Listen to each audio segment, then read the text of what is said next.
哟，我来了，欢迎来到投机实验室。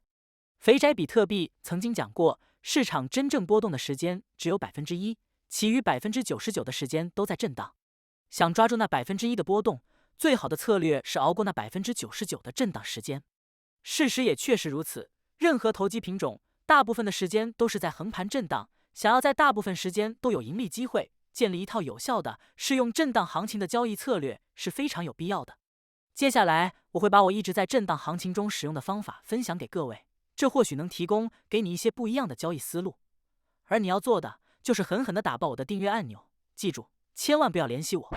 震荡行情经常发生在一段大幅度波动之后，价格急剧变化到一个新的价位，导致供给和需求产生了极度的不平衡。价格在一个区间震荡的过程，就是供给和需求双方相互满足的过程。到了震荡后期，看多的人大多已经买入，看空的人大多也已经卖出。在一个价格区间持续时间越长，有分歧的人就越少，波动越小，大资金集团就越容易在这种时候制造行情，因为这时候很容易让做反方向被套的交易者止损或爆仓。就像近期震荡许久的加密货币行情，稍有波动，单日就有13万人爆仓。这个数字有点惊悚，不过大资金集团清洗对首盘获利会非常丰厚，从来不会手下留情。要想在震荡行情中获利，我们首先要能识别出震荡区间才可以。震荡行情中的价格一般会围绕均线区上下波动，上方的供给区阻力和下方的需求区支撑组成的通道会对价格产生停止作用。我们可以利用均线回归这一特性去进行震荡区间的交易。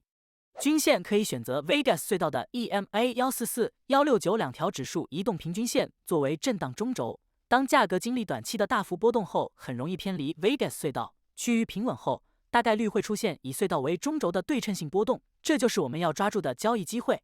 第二步就是判断大级别趋势，坚持顺势而为不动摇是非常有必要的。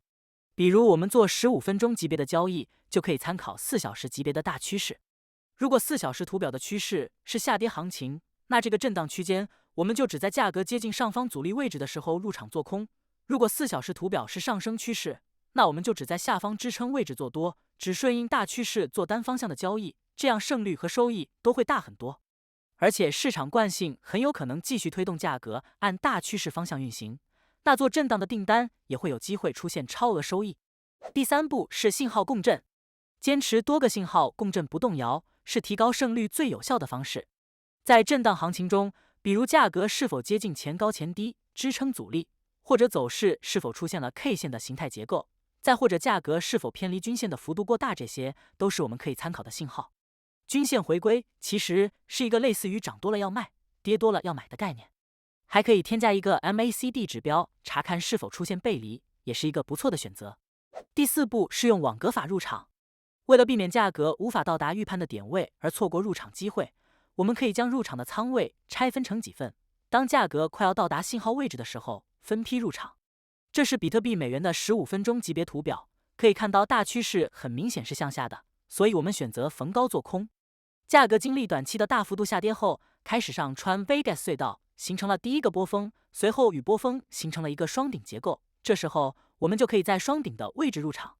当价格沿着隧道对称性波动再次来到双顶附近的时候，我们就可以在双顶附近分批入场空单。比如我们将仓位分成3份，在矩形下方入场 30%， 在矩形上方入 30%， 在前期波段的顶部入 40%。 这种前仓位等量后仓位加量的方式，虽然有时候仓位不能全部入场，但是也平摊了风险，扩大了止损范围。止损就可以设置在前期波段顶部的上方，止盈可以选择在均线对称幅度的位置，如果幅度过大，也可以在 Vegas 隧道附近就开始分批止盈。第五步是价格突破了震荡区间的操作。价格经过一段时间的震荡，会越来越收敛，行情可能要重新选择方向，或者频繁上下扎针，这种情况下就不再适合做区间交易。我们还可以关注行情变动时突破震荡区间的强度，比如震荡末期，图表中突然出现了一根大阳线，直接突破了震荡上沿，那很可能行情会有一定的延续性，我们发觉后要及时转换思路，跟随做单。这套策略有一个前提，就是我们认为短期的大幅波动后，大概率会出现以 Vegas 隧道为中轴上下波动的有比较明显价格边界的震荡区间。对于那些无序震荡的或者不好判定的走势，就尽量不去参与，只做自己看得懂的行情，也是一种智慧。好了，别忘了点击订阅按钮，以免错过更有利可图的交易系统。我们暂时再见，祝你早安、午安、晚安，拜拜。注意，上述内容不作为投资建议。